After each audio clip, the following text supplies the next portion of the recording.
好，大家平安。那我们一起来唱诗歌哈。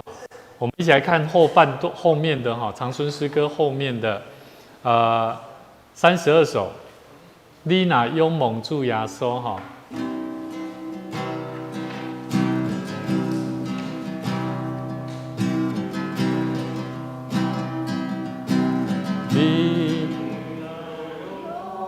你若勇猛主耶稣，主心主爱用，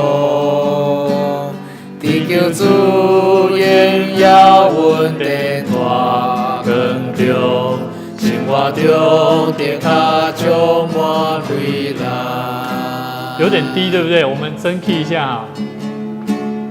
你若勇猛主耶稣，主心的主爱民用，地球主荣耀稳定大更中，生活中的卡就满开来。你若勇猛主耶稣，主心主爱民用，地球主荣耀稳定大更中，生活中的卡就满开来。我们看隔壁首，勇猛主耶稣的人哈，咱来常常求上帝，互咱有一条清气的心，安尼咱勇猛主开始有意义啦哈。如果我们亲近的神，如果没有让我们的心得着安静、得着清洁，那我想这样的信仰对我们的生命也是值得商量的一个信仰哈。我觉得好好的去寻求神，帮助我们的生命能够得着清洁的心。我们一起用这首诗歌来唱哈。你去木森楼上 OK。上帝求你甲我创做清气的心，予我内面有我心情的的心。上帝求你甲我创做清气的心。予我内面有我心情的的心，唔通放撒我，予我离开你的面，唔通对我收回你的诚心。予我搁体验救阮的快乐，予我心心甘心来侍奉。上帝求你甲我做清气的心。予我内面有我心情的的心，上帝求你甲我做清气的心，予我内面有我心情的的心，唔通放撒我，予我离开你的面，唔通对我收回你的诚心。求你予我搁体验救阮的快乐，予我心心甘心来顺服。予我心心甘心来顺服。这回来祈祷。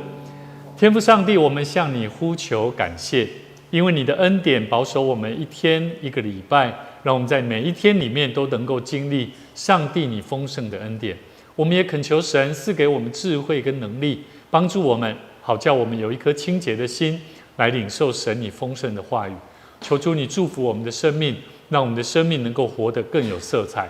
我们将以下时间透过你的话语，让我们更多的学习认识如何做新家人的关怀学习工作，帮助更多加入教会的新朋友，帮助每一位心灵有忧伤、生命当中有需要、有困难的人，让他们能够领受更多从你而来生命的祝福。谢谢主，我们将以下时间交托仰望神，祷告奉主耶稣基督圣名来求，阿们。大家平安。来，我们一起来看新家人关怀的这个第17页哈。好，我们上个礼拜讲到这个有关这个新家人他进入教会的时候，会有一个叫做有错误的属灵的经验、属灵的知识。那什么是属灵的错误的属灵知识？哈，第一个我们有提到，受祝福不需付出生命代价，对不对？这是错误的。也就是说，如果他单纯只是把他的信仰，或者是认为说啊，你们的基督教就讲说上帝赏赐的恩典是白白的，那实际上他是不需要付上代价的，每一个人都可以领受这份恩典，阿们。可是问题来了，他的意思就是说，你生命不用付上代价来对自己的生命负责吗？我们大部分的人谈到要付上代价，他会认为好像是什么？我今天要来教会领受上帝的恩典，是需要付上代价的。其实这个说法是对的还是错的？我跟恭喜拜哦。一个人刚进入教会，他必须要付出代价，譬如说奉献啊，做什么事，他才可以领受到这份恩典吗？好，不是啊嘛，哈，爱了解哈。所以意思是说，上帝要让人稳定是白白，这是不需要付上任何代价的。可是问题来了。一个人的生命，当他在进入教会之后，他领受这份福音，他认为说福音是白白的恩典，那上帝应该要给他更多、更丰富的恩典，所以他不需要付出代价，这样子是对的吗？这样懂了吗？所以不要混淆哦。很多时候我们基督徒就好像在这个过程呢，好像到底我们要不要要求他啊？要求他要怎么样？要打理一下自己啊，不要把自己搞得好像脏兮兮的，又怕他担心他怎样，其实付上代价就是这个。好，OK， 谢谢。好 ，OK， 你有找到吗？好 ，OK， 好，不会。好，所以进入教会的人实际上是可以白白领受上帝的恩典，可是当他的生命需要改变，当他需要能够更蒙福，注意，更蒙福，他已经领受恩典了，进入教会是白白的恩典，他知道，这个。大家对他的爱、对他的关心、鼓励他，可是他不见得愿意付上代价哦，因为他的生命不知道还可以领受更多，甚至还可以带来更大的改变，所得到的祝福，这是需要以改变的规定的中间，一开当了解。所以我们要先了解，一般进入教会有错误的属灵知识，就是第一个，我既然来到了教会。很好啊，我从以前在其他教会，人家都是这么好啊，所以你们也应该要这样啊。可是却没有，你们好像要求我很多，而是他一直停留在过去的进入教会的经验，认为来到教会就是大家要对我怎样怎样，有没有？所以借这种概念，我们这些错误的属灵知识里面，我们就会了解它是有偏差的。好，这是第一个。好，第二个，我们上次也提到说，一个刚进入教会的这个新家人，他会有另外一个错误的属灵知识，就是我来到教会一定可以有所获得吗？一定对吗？有目的，他来教会是有目的的，那怎么办？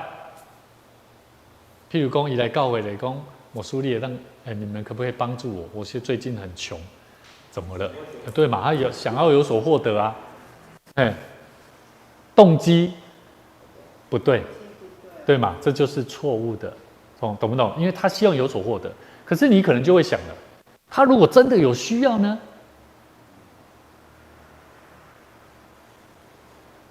那可能是什么？那就是对的，那就是需要的。那你要不要帮助他？就是要的。所以其实为什么我们会说有错误的属灵知识，实际上是他的目的不单纯的时候，这个就是属灵错误的知识了。可是如果他是很单纯的，我一心就来到教会，可能我奉献的只有10块钱，可是他的10块钱可能就像那圣经里面那个寡妇一样，对不对？所以耶稣就对门徒说：“他奉献的可能是他一生的所有的积蓄呢。”所以我们要了解第3个，我们上次也有提到，我有在参与教会活动，就可以对自己有帮助。什么意思？有的人来教会就是说我有来参加听无书讲道，我有听到牧师讲到了，我有来参加主日聚会，我就一定会有所帮助吗？不一定哦。他也不想要参与其他的互动的活动，所以为什么我们才会讲说，我们要鼓励信徒，不是只有参加教会主日聚会。所以为什么有些教会会把小组改成在周间，也是这个原因。所以我们从以前，你还记得吗？以前我们还没有小组的时候，我们从礼拜天要开始做小组，有没有？我们一开始是什么想法？他说：“牧师，一个月1次就好了，对吗？我们先慢慢来，一个月变成2次到3次，甚至到每一个礼拜4次以后，发现好像跟家人的关系好像比较少，所以我们用1个月的最后1次，我们怎么样？先暂停，最后1次，然后能够让弟兄姐妹能够礼拜最后1周，每个月最后1周可以跟家人有互动，所以我们就在想说，那每一个人他参加教会的活动，对自己绝对都有帮助吗？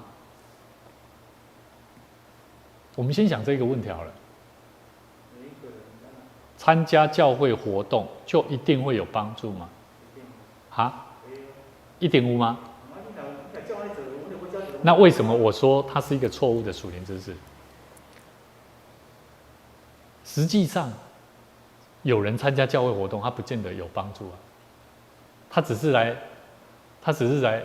就像我们讲的，有人说他是混口饭吃的，真的啊，心态问题嘛，他来教会说，牧师，我有出席哦，牧师，我也有奉献哦，可是他的家庭、他的生活有很多问题啊，他没有去解决啊，所以你知道吧？我们从弟兄姐妹之间，我们都可以感受得到，我们彼此之间，他的生命有没有喜乐，有没有盼望，有没有处理事情、解决问题的能力，这才是一个基督徒应该要靠主、有大能力的生命特质嘛。好，不然为什么我们要依靠神？我们不去信妈祖，跟他们去扔球咖了，更丢了，对不？他就是希望得到这个神明的眷顾嘛，然后让他的生命得到改变嘛。那我们基督徒难道不也应该要这样吗？我们聚会、参加活动，对啊，本来就会带来帮助啊，可是不见得每一个人都可以啊。好，所以其实这个我也不能说的那么绝对啦，就是说绝对不能够有帮助嘛。我觉得本来就要对自己要有这种态度，我来教会就是要得到帮助的。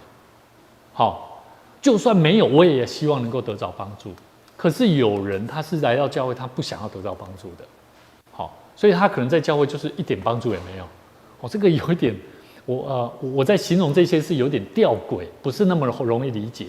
可是实际上却在很多牧师在讲道的时候，我从人的眼神，从他的生命态度，都好像看到一个人，他就是没有帮助。就算我讲的再好，他好像也没帮助。你懂我意思吗？所以有人他就会说：“牧师，你今天讲的好好。”那有些人就觉得哇，又度过了一个礼拜一样。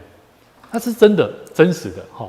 所以我们来参加教会活动，不见得对自己一定有帮助，而在于你自己的心态。所以为什么耶稣说什么？你用你的心灵和诚实来敬拜。对撒玛利亚妇人，因为撒玛利亚妇人就问耶稣啊，我们是不是到底要在哪里敬拜吗？对不对？耶稣，你告诉我答案。意思就是说，人就是在认定我到底要去哪一间教会，比较属灵灵恩的教会，还是在哪里聚会才有帮助？可是实际上，真正的帮助是你自己怎么去领受上帝的恩典。第4个，我们谈到一个错误的属灵认识，就是教会的人都一定好吗？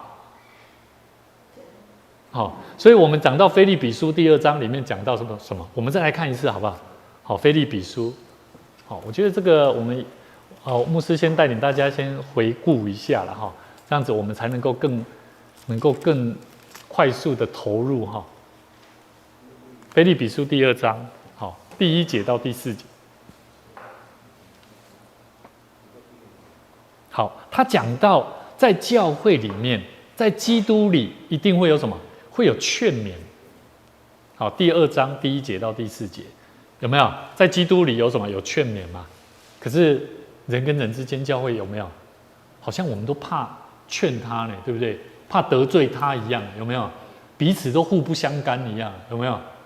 有没有？说牧师，你不要叫我去跟他教什么啦，指导他什么啦？啊，我个性就是比较含蛮恭维，我都不敢讲呢。可是圣经里头在基督里是要劝勉的呢。爱心有什么安慰的？我们好像说要安慰他，可是看他好像很难过，我们却不会安慰他了，有没有？在教会真的有吗？一定好吗？好像教会的人看起来都很冷漠一样，有没有？不会安慰人。好，他还说什么？圣灵有什么交通？我们也没有靠圣灵啊。好像基督徒，特别是长老教会都不靠圣灵的。真的，心中有什么慈悲怜悯？第二节说你们就要意念相同啊。好像我们意念都不太同一样啊，对不对？爱心相同哦，有没有？我们有爱心相同啊？没有啦。牧师，为什么我们要去做那件事情？开始唠叨哦，很多时候我们就开始在那边 murmur， 抱怨。有一样的心思吗？有吗？圣经里面说要有一样的心思哦，有一样的意念哦，使我的喜乐可以满足。拜托，好像我们都没有让上帝感到欢乐，因为我们的教会，我们并没有做好我们做基督徒的责任。第3节，凡事不可结党，不可贪图虚浮的荣耀。好像教会都在做小团体啦。伊若他们依靠势力的，依靠恭维，伊较无法度，较含慢的安怎？就开始你要分小党，分小团体，都不对。圣经里面明确告诉我们，凡事不可结党，不可贪图虚浮的荣耀，只要存心谦卑，个人看别人比自己强。哇，光这一点教会的人很多时候好像不是这样，我们人看到无一块啦，有无？所以你说教会真的有比较好吗？并没有。所以呢，教会的人都一定很好吗？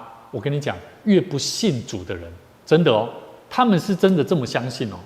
可是当他们进到教会的时候，完了，我们每一个基督徒都没有意识到，我们已经呈现出让他们看见，好像小团体，没有爱心，也没有劝勉的心。所以，请问这个重不重要？我要告诉你哦，教会的人都一定很好，不见得啦，这是一个属灵的错误认识。所以，假如一个新朋友他来，你没有让他明白这一点，你如果一直让他存在，都只是，那你现在就可能就会问了，牧师，那你的意思是说，如果新朋友来，我们要告诉他，教会的人不一定好哦，心地不太善良哦，对吗？反话讲说好像是这样嘛，那该怎么办？来，我们来讨论看看。我觉得通常我们不会，我们都是心照不宣啊。我们不会刻意去说，牧师不是要告诉各位去讲这个，我是要让我们大家了解，外面的人在看待，他们是认为都很好，但是为什么他们不敢踏进来的原因？第二，他们其实早就知道，他们知道他们心里面原本的想法是认定去教会的人应该要好。像最近牧师在处理学生的问题，他家长就已经在讨论，如果你的成绩你没有办法进步，那你就不要去教会了，因为教会没有办法帮助你。他原先认为教会是可以给他孩子是绝对功课成绩变好的，对吗？所以为什么说我们要教导很重要，劝勉也很重要？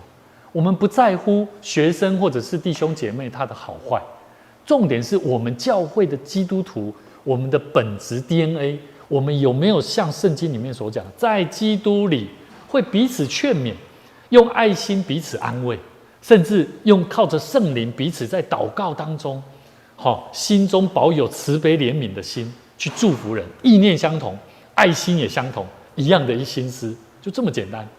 可是，在教会里面，我们的努力还不够。好，所以就这么让大家了解一下哈。第5个，我们要继续看哈，有哪些错误认知？我们在教会里面哈敬拜，我曾经被人家问过，你们教会，你们教会的弟兄姐妹好像敬拜都不会举手的哦，好像不会举手哈。请问这个讲的人，他怎么看待敬拜这件事情？敬拜跟祷告，你们有没有在教会聚会有那种突然间看到有人在敬拜，他很投入，举得很高，哈利路亚，然后摆动，你会怎么样？你会感觉什么？普遍长老教会比较传统的人，他可能会觉得他可能有点小小点点，真的哦，有点太着迷了，太过头了，怎么样？我刚刚讲了一个错误的属灵认识，敬拜跟祷告不一定要举手。你们有没有这种想法？不一定要举手。为什么要举手？我们就换个角度想嘛，那为什么要举手？既然不是不一定要举手，不一定要举手是一个错误的属灵知识。为什么不能举手？其实我们说不一定，实际上是一种尊重，对不对？可是那人家也会问啊，我敬拜上帝为什么要去礼拜天去聚会？你懂我意思吗？不一定啊。如果基督徒是用不一定来解释举手的问题，基督徒不一定要服侍神啊，可不可以这样讲？可不可以？对嘛？你会说不行啊？那为什么我们会说基督徒不一定要举手？这个跟举手有。好，我们来看一段圣经节哈，来，我们来看诗篇28篇第2节。28篇。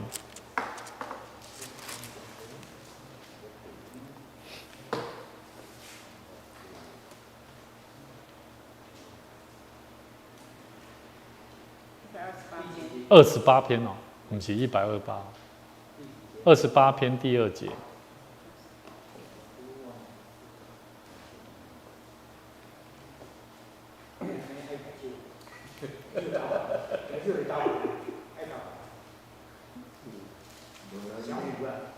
无啦，这是一个心境啊，吼。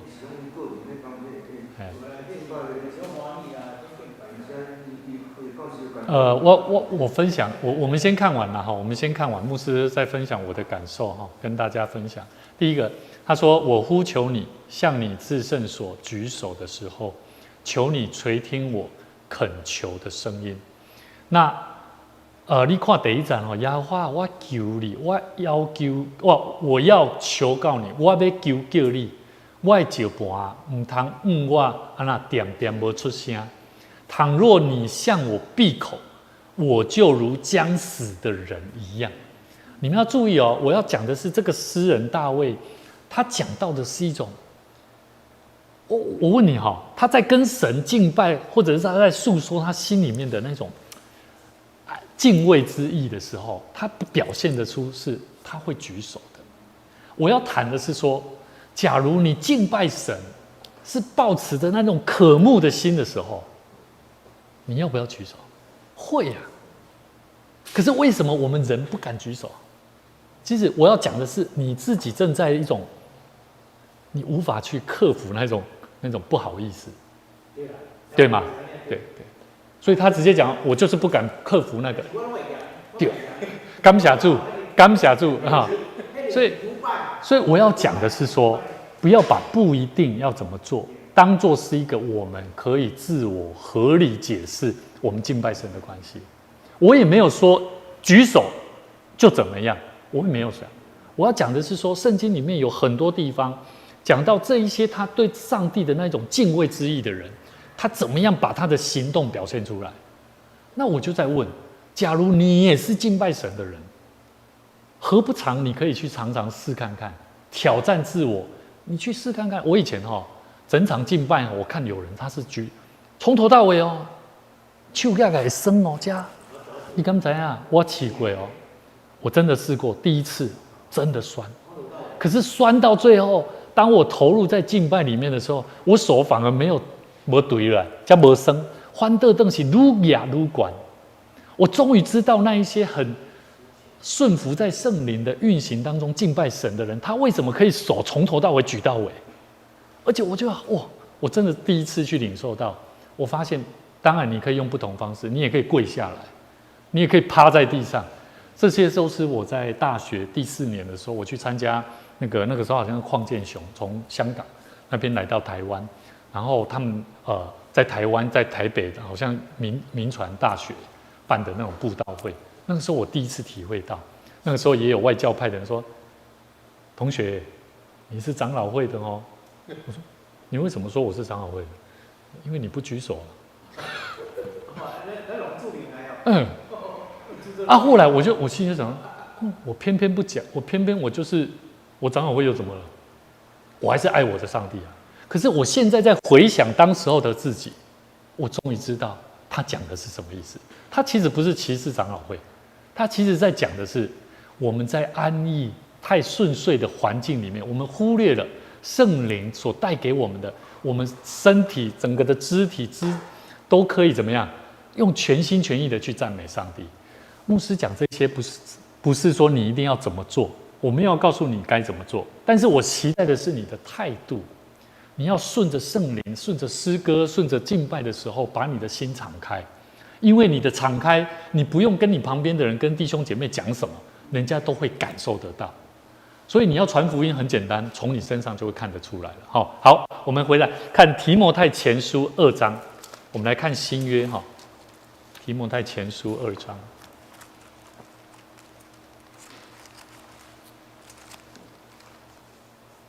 2章8到4节。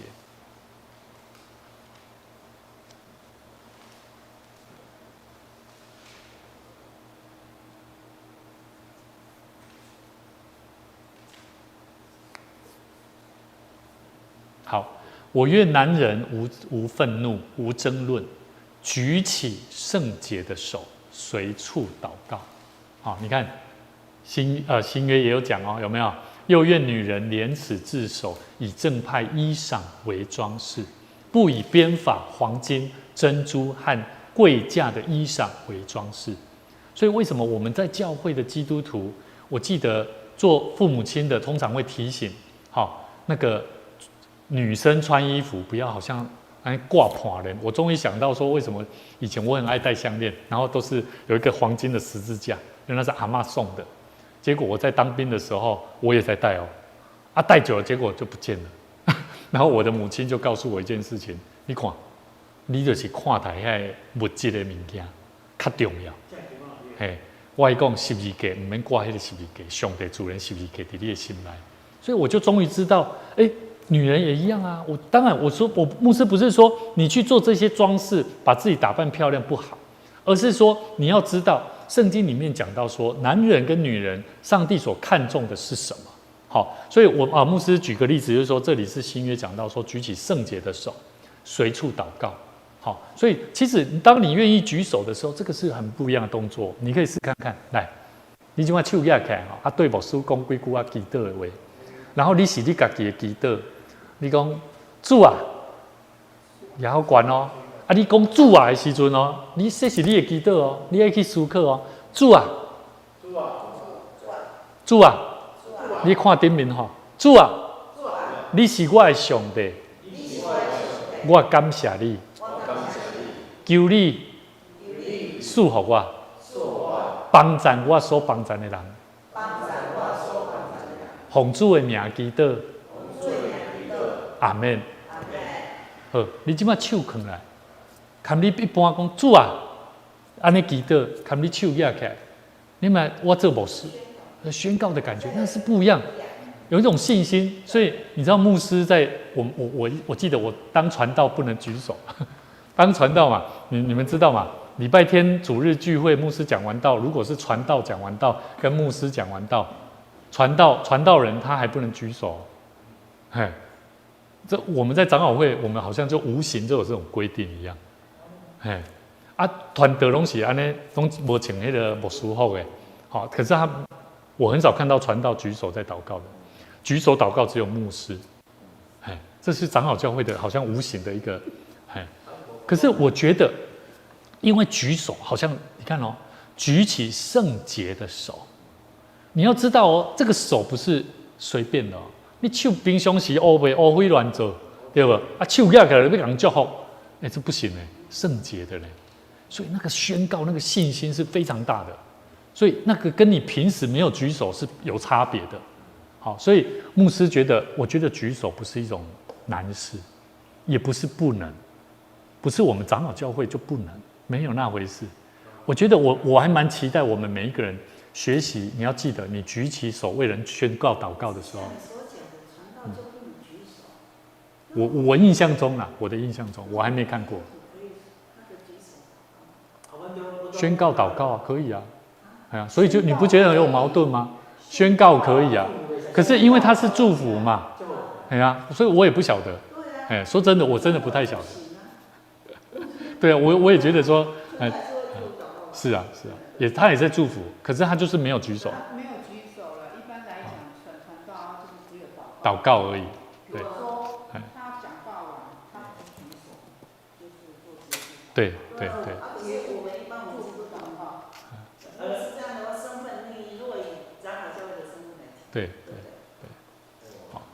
好，来我们看，我们这样讲好了啦，就好像你如果像牧师一样，即便你不是牧师，你站在讲台上，然后这么多人，然后你举手，你知道那被赋予的那种责任跟权柄是非常非常大哦，就好像摩西要带领他祝福祷告的时候，祝福带领人的时候，这个举手已经跟平时你在举手为人家祝福祷告宣告祷告是不太一样那个感受。好，来，我们再来看一段圣经节哈，诗篇第143篇第6节，子安那边有哈，143篇第6节。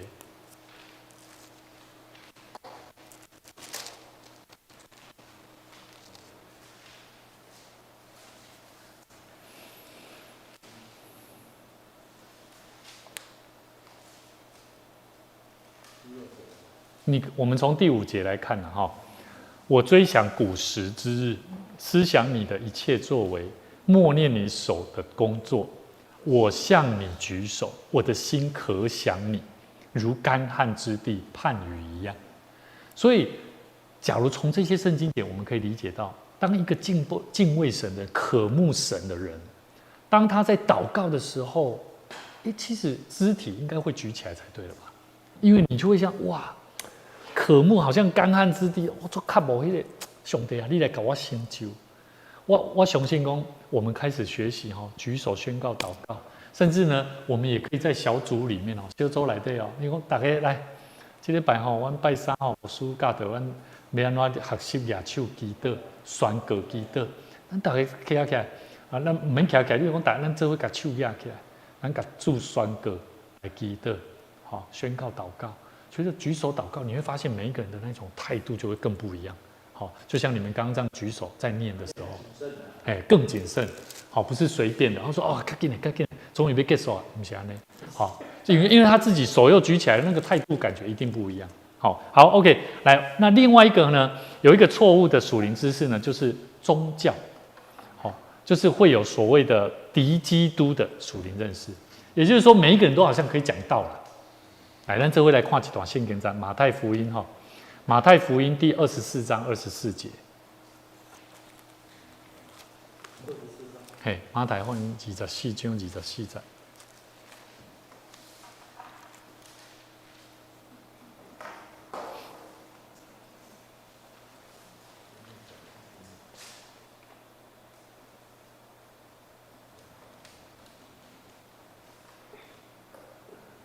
23节说：“那时若有人对你们说基督在这里，或说基督在那里，你们不要信，因为假基督、假先知将要起来，显大神机、大奇事。倘若能行，连选民也都迷惑了。”好，所以从这里我们可以看出，实际上就算是教会的团体，也会有所谓的像假基督、敌基督的人，因为他会把这个神机骑士好像渲染的真实的，把他的见证讲得非常的真实。好，当然我觉得发生在他身上有可能是一件神迹，可是当他表达出来的时候，过度的时候，那就非常危险。所以呢，你要记得，在教会里面呢，错误的属灵知识就是说，不要把那种东西过度的人忙个高估这个人啊。好，所以过去牧师有经历过有些有权势权威的人，他们讲话较大声。好，那后来我发现这整个人生，包含他整所带领出来的，都是非常的危险。好，那导致教会也非常大的冲突跟分裂。所以实际上这种后来我发现说，这样的人实际上该离开教会也是该离开的。好，所以我们一定要有智慧，要去判断。好，所以呢，我们最后再来看，这个最后就是另外一个错误的属灵知识，就是他们会认为上帝不是唯一的。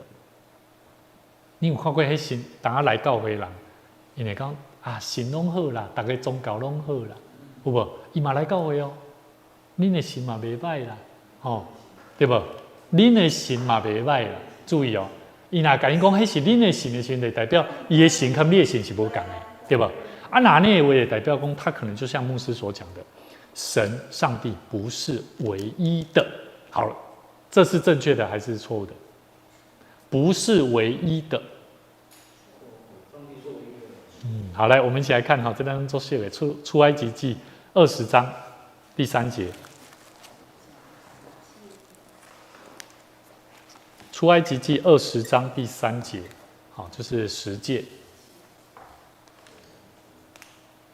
20章。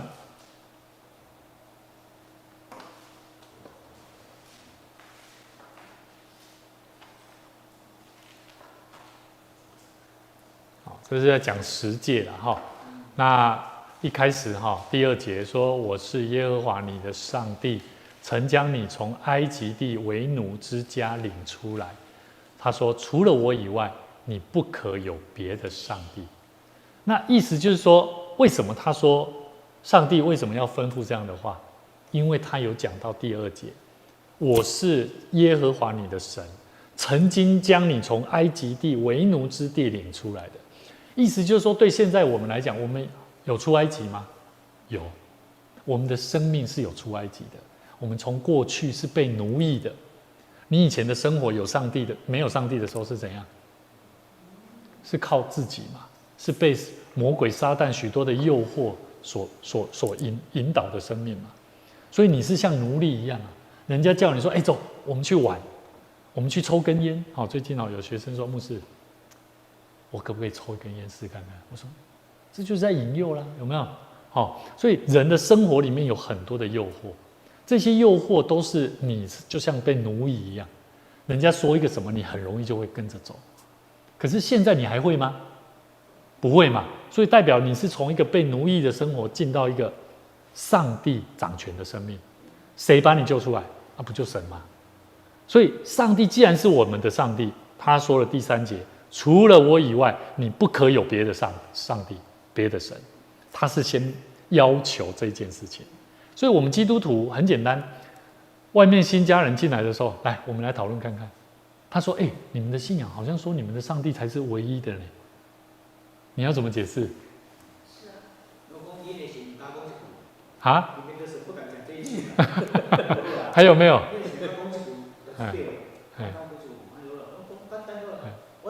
伊若讲伊的神嘛是真的呢，唯一的。然后伊讲真的，但是不是唯一的。对，大家那交朋友啊。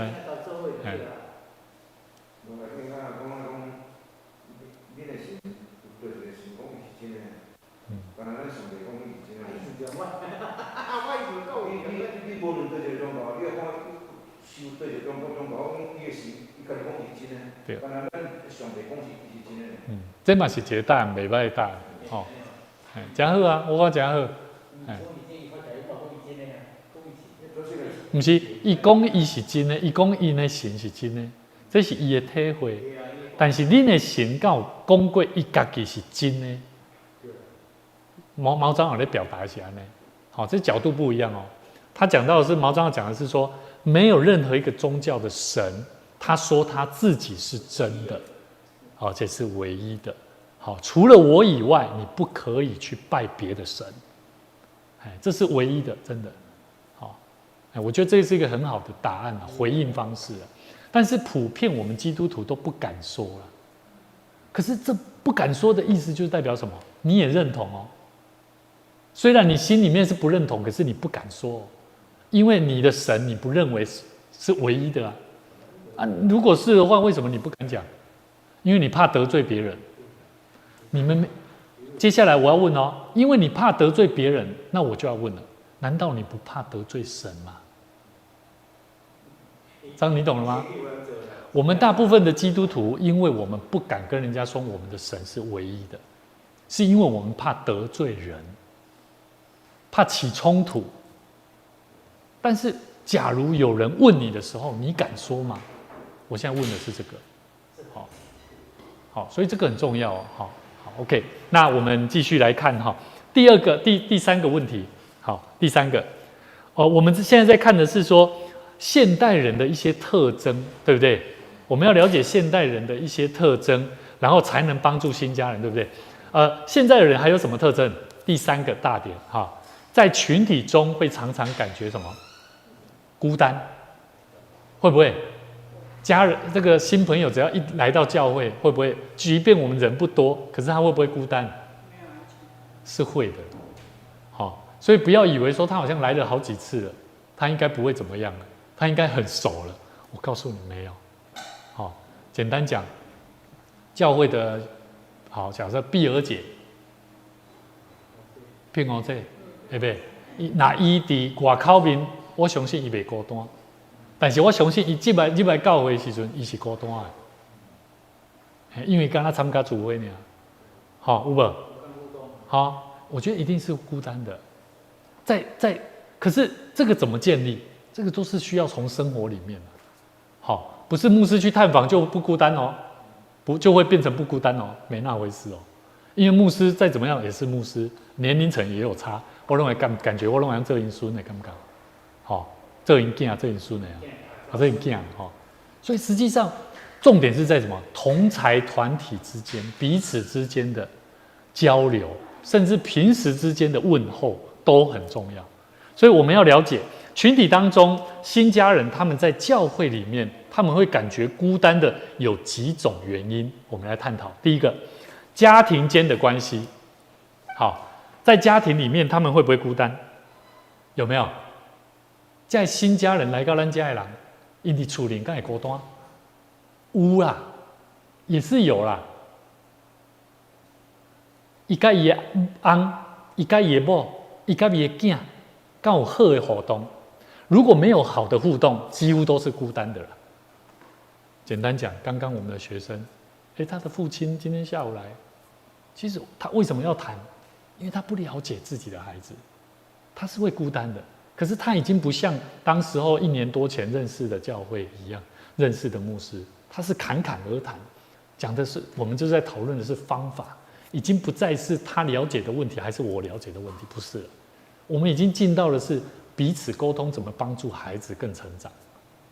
所以我们要了解孤单很重要，我们关怀新家人一定要了解，当他进入教会，他有他的家庭关系的孤单。那我们来看一段圣经节，诗篇68篇第6节。诗篇68篇。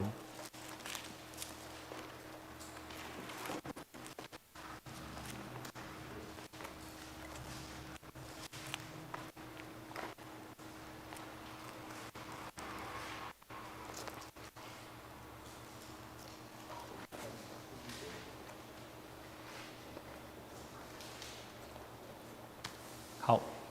圣经说，好，然后第6节，好，上帝叫孤独的有家，使被囚的出来享福，唯有悖逆的住在干燥之地。所以你有没有发现，如果一个孤独的基督徒，或者是孤独进入教会的一个孤单的人，新家人，我们缺少跟他关心的时候，你会发现他孤不孤单？孤单，而且他感觉不出来牧师所讲的教会就像家一样，甚至呢，他会没有办法，他一直在他的生活当中有他的压力。所以你要知道，家庭对他来讲，如果我们没有关心到他的家庭，我们只关心这一个人，他的家庭那是他自己跟家里的事情，我觉得不对。我们每一个人都需要彼此互相关怀，不是关怀这一个人啊，我们要关怀他的孤独的原因是第一个，我刚刚讲到的家庭间的关系。所以你觉得我们小组有很多事情可以讨论的。你这个礼拜好吗？过得好吗？他说还不错，感谢主。然后你看得出来，好像为什么我们其实问他好吗？其实我们已经在隐约约看他愿不愿意把他的平时发生的问题讲出来。我通常只要知道这个人他家里有问题，我见到他我一定要问他，Hello， 你今天这个礼拜好吗？然后我就一直看着他，然后他就开始慢慢定格，还可以啦。然后他接下来就会开始说，牧师你为什么要这样讲？我就说没有感觉你好像有心事。我没有指明说我从别人那边听到他家里的问题，他怎么了？我觉得感觉你好像有心事。然后他说牧师，你真的是上帝派来的天使。我跟你讲，我这个礼拜怎么了？别人跟我讲的，可是因为我这句话，你的关心却对他来讲就像天使一样，这样懂了吗？所以家人每一个人都有他家庭间的那种孤独感，所以我们要去关心，要关心他。第二个，工作间的关系有没有会让他有孤独感，对不对？这个教会的事工弟兄姐妹每一个同工会不会有孤独感？会，他会有侍奉上的压力，他会有侍奉上的无力感。那在工作里面会不会有？你在这工作你敢没有？有啊，像之前新天兄刚进入教会的时候，他就先表露出一个重要的，他因为他的重点不在于他的疾病，其实他心里面有一个最重要的跨虑的，也是工作的问题。所以你要知道当我们关心一个人，如果单纯只是他身体状况，那我觉得还不够。上帝给我们的属灵的眼目是要能够关心到一个人，他的家庭、工作出了什么问题。像学生就是什么人跟人之间的关系问题，学校的问题，他的课业的问题，对吗？所以这些都是一个很重要的。我们来看约翰一书，圣经最后面启示录前面，约翰一书第4章18节，约翰一书第4章第18节。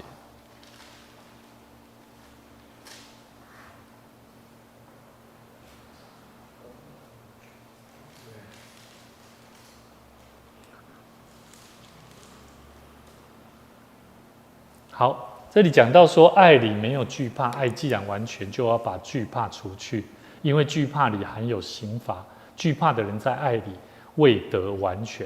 所以在教会里面，我们看到很多不管弟兄姐妹，他的工作、他的家庭，还有他的服事，耶和塞咱彼此爱关心不？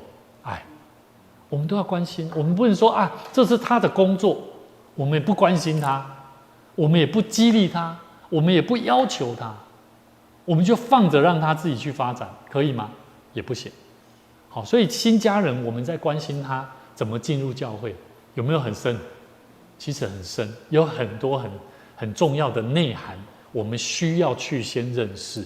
好，那我们来看，在群体当中常会感到的孤单是什么孤单？我觉得是差异性的不同。每一个人都不一样啦。每一个人都不一样。咱来看马太福音第28章第20节。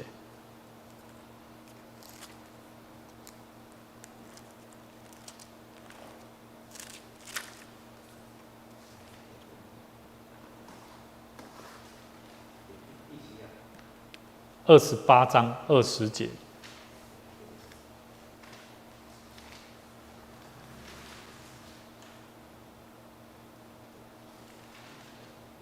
为什么我说差异性的不同跟孤单有什么关系呀？来，你先看我这哦，差异性不同，你感觉跟我同款？你的想法跟无说的想法跟我同款？无同。你的做法跟我的做法会有像无？嘛无像。但是就是因为无像，你会安怎？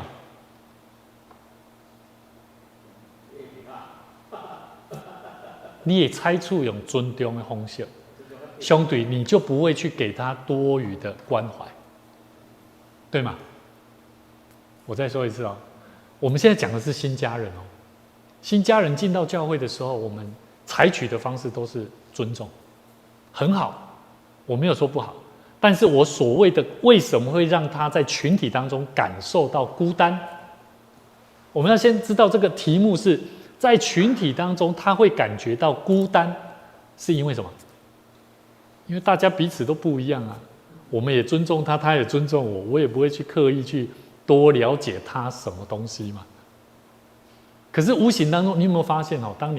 当你去到一个团体里面哦，假设你知道你也是基督徒，但是你参加一个新的小组，你会不会希望这一些小组员会多问你问题？还是你不会？你会不会希望人家多了解你啊？会不会？不会。你会想要多了解人家，你也会想要多了解人家，哈，你不会想要，哈，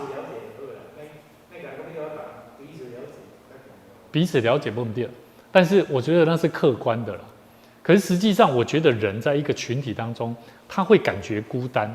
往往是因为差异性的大家都不一样，所以大家彼此采取尊重，但是彼此尊重当中就忽略了他是可以关心他、多了解他、认识他，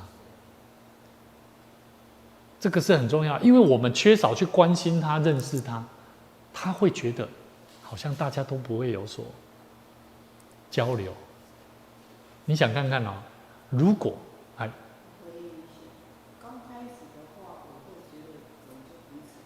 对，但是过一段时间的时候会渐进，我是觉得是这样子，可能刚开始我不敢，就是说过分，因为会让对方不一样。没错，所以一开始的尊重，如果是变成长久的方法，对这个新家，我们现在讲的是新家人进入教会，我们是要帮助他。我们有没有讲到这个新家人的一开始的目的是要做什么？要落户嘞。对嘛？要落户啊，怎么让他落户？你要了解，我们不能一直只是尊重啊，尊重个10年，他还在尊重啊，你懂吗？5可能啊，咱有足侪时阵，咱彼此的尊重甲咱拢无熟悉这个人啊。我跟你讲，真的啊，一直尊重，有很多父母亲他关心自己的孩子，他很尊重孩子哦。可是尊重的过程当中，他不会要求的，他不知道适时的要教导，他一直尊重，后来孩子他一直在叛逆，啊，都走了很多冤枉路。当然也有人说啊，没关系啊，牧师，人生就是这样嘛，偶尔走一下冤枉路，对他来讲也是不错的，也是不错啦。可是我是觉得说，在教会里面，我是觉得，当我们在看待新家人他怎么样真实的去领受更丰富的祝福跟福音，我觉得我们教会是可以去，这些都只是参考，让大家理解，并不是说哦，我们就是要马上做什么样，让他不要感到孤单，不是这样哦，而是说我们要了解新家人，当他们进到教会，他是需要什么？好，那他现在是处于哪一个阶段？好，他需要像譬如说，我简单举个例子，然后新天兄，他如果他都只是单纯来参加聚会，好，他也参加我们的训练课程。可是实际上他没有实际的去参与服事，他有一天他像我现在就发现新天兄他是一个务实型的，他是蛮适合现在可以赶快给他服事工作的，所以他就主动，上一次好像什么课还是什么问题，我们讲到那个什么受苦的心智，那一次的讲题就刚好 touch 到他的心，他知道说我要用我的行动来怎么样，来实践真实的心智的态度。所以他就自愿说，牧师，我可不可以礼拜六，即便人少，我也愿意来参加招待的服事。他很好，他就帮助这些学生，礼拜六他们下午5、6点就跑来这边打撞球，然后他就看到他们，你们要不要一起参加聚会？他就做了一个邀请的动作。这个动作人不多，邀请了2个，而且这2个还蛮不错，他们也从头做到尾。不管他听多听少，至少他也把他留下来。对他来讲，他的服事有没有达到果效？有。那这些学生有没有果效？也有。我们不敢说有多大果效，但至少那个机会，福音传给他的机会就有了。所以我的意思就是说，当一个新家人他去到教会的时候，我们怎么样了解他，然后适时的帮助他，告诉他我们怎么样来做什么。所以其实这个在群体当中感觉孤单，是每一个人都期待的。就像我们讲的，我们觉得都希望都被尊重，我不希望被人家了解太多。我告诉你，往往就是你是孤单的。我再说一下，你可以想看看，为什么说你是孤单的？你不想被不想被多了解，为什么你是孤单的？不想打开心房，就是孤单。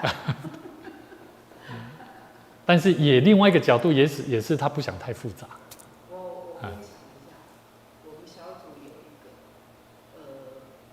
可能刚开始牧师你跟他祷告完，他那时候是哭嘛，然后渐渐的，因为我会跟师来跟他，我不会谈得很深，然后渐渐看他很有效，然后他要去哪里都有师来跟我讲。另外就是说，他的孩子跟他好像是不是国生，他就跟我讲说，那他很期待他的孩子到教会来参加之后，我说你提点出来，他不明白，所以我会觉得说，我觉得他也是一个个性并不是很沉的那种，那种，我觉得他跟我想象中不一样。所以你就感触到说，一个人当我们发现了他的孤单点的时候，我们深入去关怀的时候，你会发现这个人他整个的生命就开始敞开，然后他甚至牧师有私下就邀请说，找时间我们去他家探访，然后我就约了5月19号，结果他说牧师，隔天我儿子要会考，我说那不好意思那我们就再改个时间可是我就觉得很好。我就觉得说，在那个过程当中，我觉得我们帮助了一个新家人。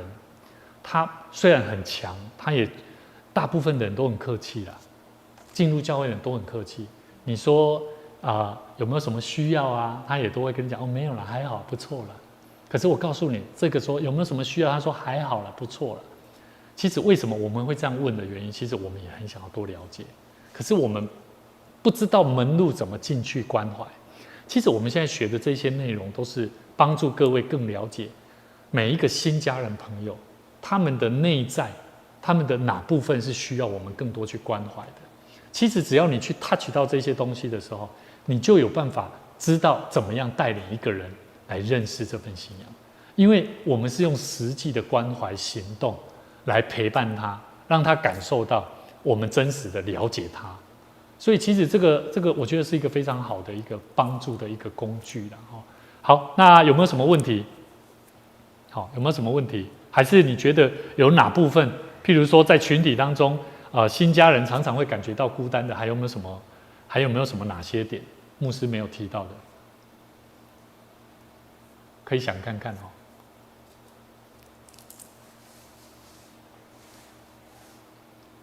好，如果没有的话我们就一起来祷告，我们求神帮助我们让我们学习更多认识。请说。我们怎么来带领这个杨姐？好，怎么来带领这位姐妹啦？好，这个因为我们有做直播啦所以我们就待会我们再来谈。好。是。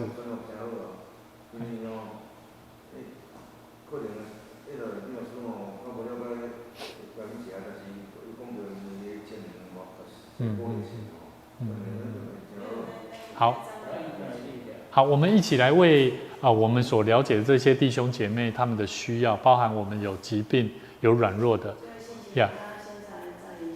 对，那也为这个新天老师他也是什么时候有要做白内障手术，还不知道，大概也是要等到，对，但是感谢神呐，哈，感谢神，现在他也回到这个学校岗位哈，那我们也为20号、21号的会考这些学生，好，那会考的学生有这个您定恩哈，还有定伦，还是那个啥，那个佑君的好生。定佑君，何佑君啊，佑君嘛哈，佑君，然后他是中选的国小同学，他也是国3，他是念的是那个那个叫什么德光女中，德光，还有那个慧君他儿子，大儿子，所以有几位会考的学生，我们求主帮助他们，给他们智慧。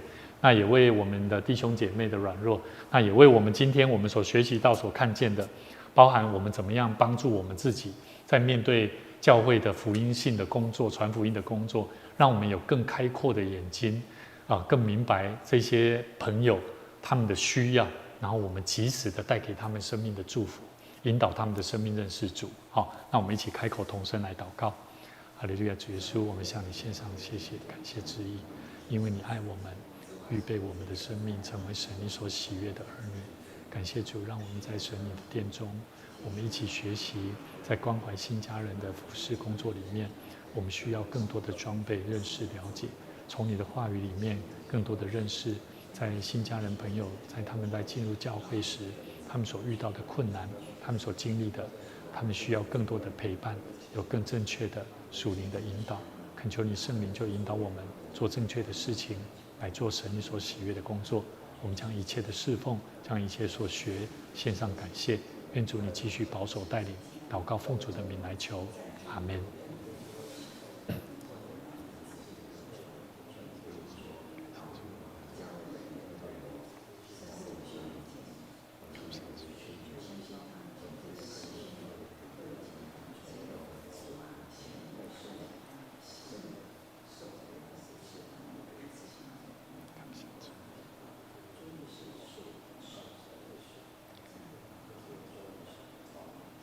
感谢天顶的阿爸爸上帝，你将圣神的感动带领阮每一个人，三甲通过你的话语来学习，要安怎关怀伫新的朋友进入教会，阮要安怎更较深来认捌，阮做关怀的工作，阮需要智慧，嘛需要能力，嘛恳求上帝你赏赐互阮一颗谦卑温柔的心，互阮来顺服上帝你的话语，更较明白伫阮人甲人的中间，伫阮本身所认捌这些新朋友的内底。